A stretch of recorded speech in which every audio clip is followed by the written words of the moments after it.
HR physics की preparation के हवाले से प्लेटफॉर्म स्टार्ट किया हुआ था।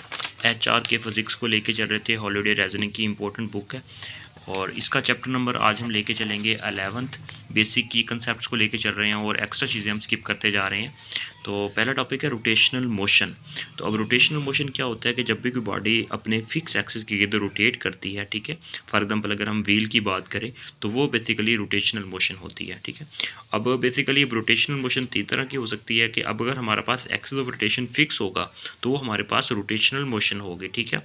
प्योर रोटेशनल मोशन होगी, इसके नाम दे देंगे, ठीक है। अगर हमारा एक्सिस मूव कर रहा है, एक्सिस ऑफ रोटेशन मूव कर रहा है, जैसे कोई गाड़ी है उसका पहिया रोटेट कर रहा है, वो आगे की तरफ भी जा रहा है और रोल भी कर रहा है, वो बेसिकली हमारे पास अदर टाइप आ जाती है रोटेशन मोशन की, वो प्योर रोटेशन मोशन नहीं होगी।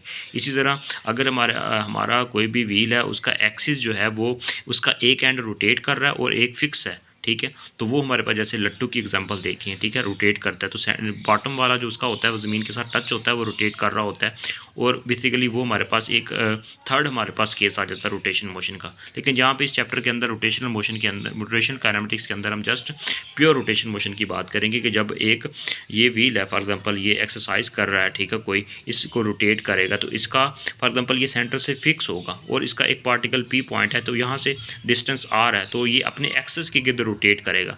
सेंटर में जो फॉर एग्जांपल पार्टिकल होगा, इस एक्सिस के करीब जो पार्टिकल होगा उसकी वेलोसिटी ज़ीरो होगी, ठीक है। और जो मतलब आउटर मतलब यहाँ पे एच के ऊपर होगा, वहाँ पे मतलब साइड पे होगा, वहाँ पे आउटर पार्ट पे होगा, वहाँ पे जो पार्टिकल होगा वो ज़्यादा डिस्टेंस कवरेगा एज़ कम्पेयर टू सेंटर। इन चीज़ों को लेके चलेंगे, इसको हम यहाँ से देख लेते हैं, पहले डिफाइन कर लेते हैं। A rigid body move in the pure rotation if every point of the body, for example इस फिगर के अंदर देखा गया है एवरी पार्ट, ये पॉइंट भी ले सकते हैं, ये वाला पॉइंट भी ले सकते हैं, कोई भी पॉइंट ले सकते हैं एक्सिस ऑफ रोटेशन से। Move in the circular path, the centre of these circle must lie on the common straight line called the axis of rotation, ठीक है। तो ये बेसिकली एक्सिस ऑफ रोटेशन यहाँ पे जेड एक्सिस है, मतलब x और वाई के बेसिकली हमारे पास जेड डायरेक्शन में ये एक्सिस ऑफ रोटेशन है बेसिकली, ठीक है। अब यहाँ पे इसको करेक्टराइज करते हैं motion of the wheel by the reference line A B, ठीक है। तो as the wheel rotate in the line A B move the certain angle X Y plane and other way, इसकी डेफिनेशन किस तरह करेंगे। A body, rigid body move in the pure rotation if the reference line perpendicular to the axis such that A B move through the same angle in the given interval, मतलब कि same time लगेगा, same interval में particle move करेगा of another reference line perpendicular to the axis in the body, ठीक है। जो plane of axis होता है वो एक्सिस ऑफ रोटेशन के परपेंडिकुलर होता है, ये आपने बात याद रखनी है, ठीक है। अब मैंने आपको बताया कि जब बॉडी कोई व्हील रोटेट करता है आगे की तरफ, कोई गाड़ी का फॉर एग्जांपल व्हील रोटेट करता है, तो वहाँ पे बेसिकली हमारे पास अदर टाइप आ जाती है रोटेशनल काइनेमेटिक्स की, रोटेशनल मोशन की।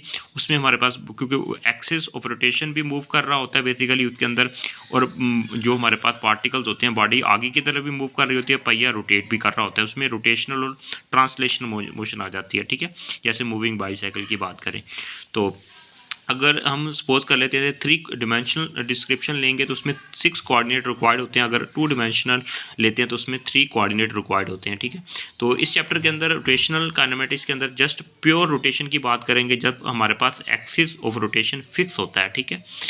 तो इसके अंदर कुछ इंपॉर्टेंट बातें आपने याद रखनी है। हमारे पास क्योंकि हमारे पास एक्सिस ऑफ रोटेशन की बात करें तो क्योंकि जब हमने यहाँ पे बात की कि जब ये वाला हमारे पास कोई बॉडी सर्कल में रोटेट करती है तो उसका फॉर एग्जांपल जो एक्सिस ऑफ रोटेशन के करीब पार्टिकल होगा वो कम डिस्टेंस कवर करेगा, ठीक है।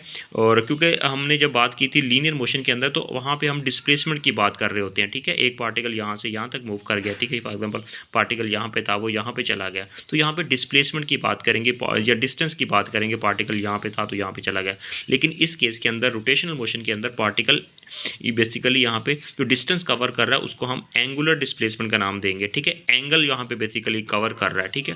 करीब वाला कम एंगल कवर करेगा, दूर वाला ज़्यादा डिस्टेंस कवर करेगा, यहाँ पे अगर पार्टिकल है तो वो ज़्यादा डिस्टेंस कवर करेगा, ठीक है। और करीब वाले की वेलोसिटी 0 होती है, एक्सिस ऑफ करीब मीन के एक्सिस ऑफ रोटेशन के करीब जो पार्टिकल होता है उसकी ऑलमोस्ट एंगुलर वेलोसिटी 0 होती है, और जो यहाँ पे फार होता है एक्सिस ऑफ रोटेशन से दूर होता है उसकी एंगुलर वेलोसिटी डिफरेंट होती है, ठीक है। तो इस यहाँ पे बेसिकली हम लेके चलेंगे डिस्प्लेसमेंट को या डिस्टेंस को एज ए एंगल, जिसको एंगुलर डिस्प्लेसमेंट का नाम देते हैं। तो एंगुलर डिस्प्लेसमेंट को फाई से रिप्रेजेंट कर लेते हैं या थीटा से रिप्रेजेंट करते हैं समटाइम।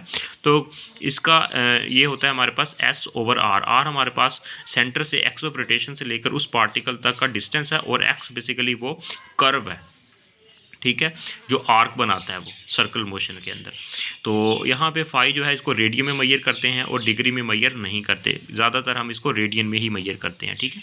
इसलिए हमारे पास, क्योंकि अगर रेडियस आर हो सर्कल का तो 2 पाई आर उसका सर्कमफेरेंस कहलाता है।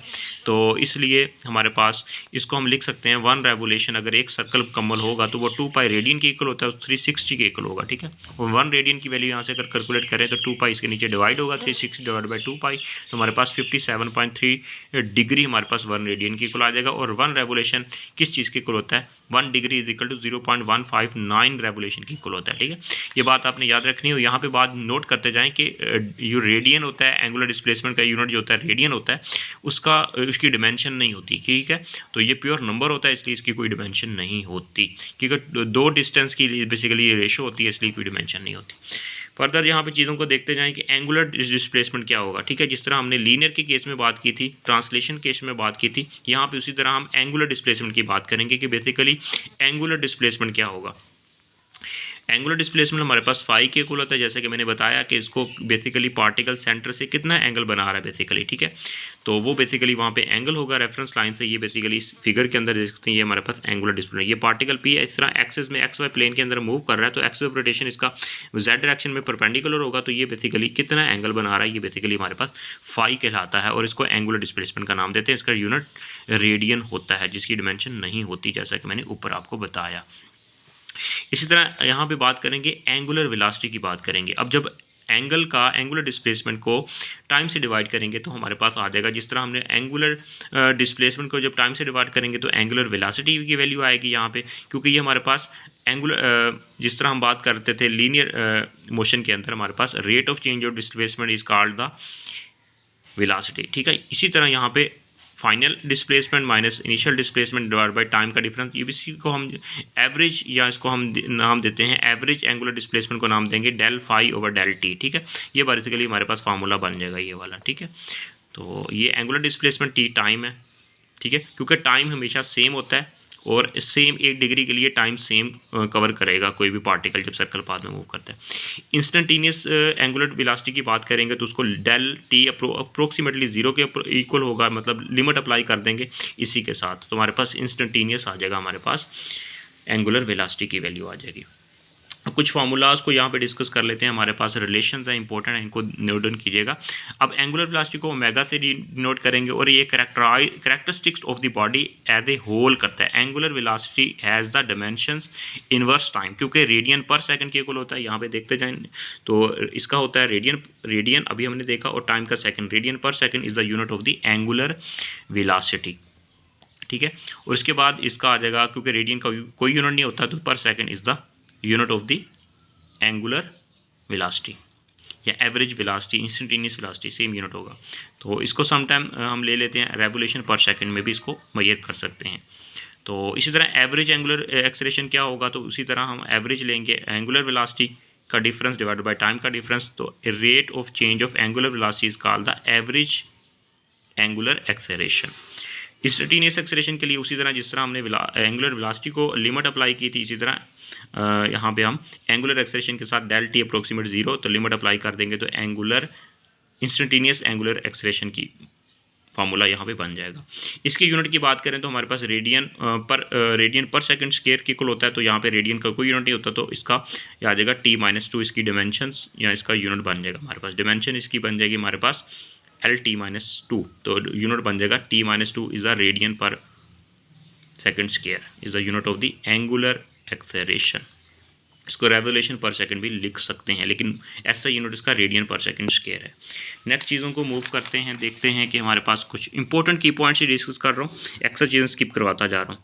तो यहाँ से आपने कुछ भी नहीं करना, इसको आप स्किप कर सकते हैं यहाँ पे एक्स्ट्रा चीज़ें। और यहाँ पे देख सकते हैं कि बॉडी जब रोटेट करेगी तो यहाँ पे एक उसकी रोटेशन होगी तो 90 का एंगल बनेगा, इस डायरेक्शन में मूव करेगा तो ये नॉर्थ साउथ में मूव कर रही है बॉडी। तो ये इस टेबल को आप जस्ट लुक इसको तो देख सकते हैं, ठीक है।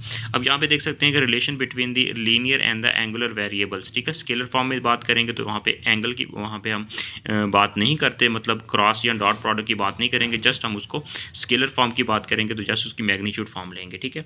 तो S is equal to R phi आ जाएगा हमारे पास, और यहाँ पे अगर डिवाइड करेंगे टाइम से बोथ साइड तो हमारे पास ये एस ओवर टी हमारे पास वी बन जाएगा, मतलब कि वेलोसिटी की इक्वल आ जाएगा, और फाई ओवर टी हो जाएगा, ये एंगुलर वेलोसिटी की इक्वल होता है। आर साथ आ जाएगा। This is the relation between the angular velocity and the linear velocity, translational velocity, ठीक है।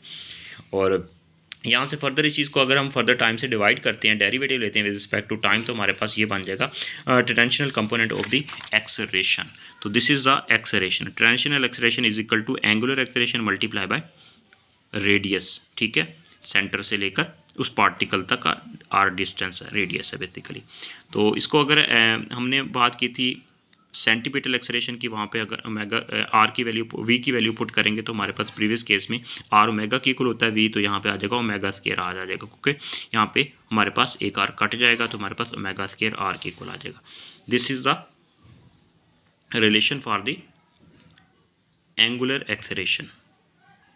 So next important key points. Now we discuss the relation between the linear and the angular variables. Vector form में discuss करते हैं इस चीज़ को, ठीक है। अब वेक्टर फॉर्म में हमारे पास आ जाएगा सिंपल, हमारे पास होता है, पहले इस फॉर्मूले को देखें तो v इक्वल टू, वहाँ पे हमने ओमेगा आर देखा था, सेंटर में क्रॉस आ जाएगा, क्रॉस होता है साइन के इक्वल, ठीक है। तो v equal to R sine theta के इक्वल हो जाएगा, ठीक है। This is a vector form relation between the linear and the angular velocity, ठीक है। अब एंगुलर एक्सेलरेशन की बात करें तो इसी इक्वेशंस को जब हम इसका डेरिवेटिव लेते हैं तो हमारे पास रिलेशन कुछ इस तरह से बन जाएगा, A is equal to angular acceleration multiply by R plus angular velocity multiply by linear velocity. This is the relationship. So this equation is very important in the vector form.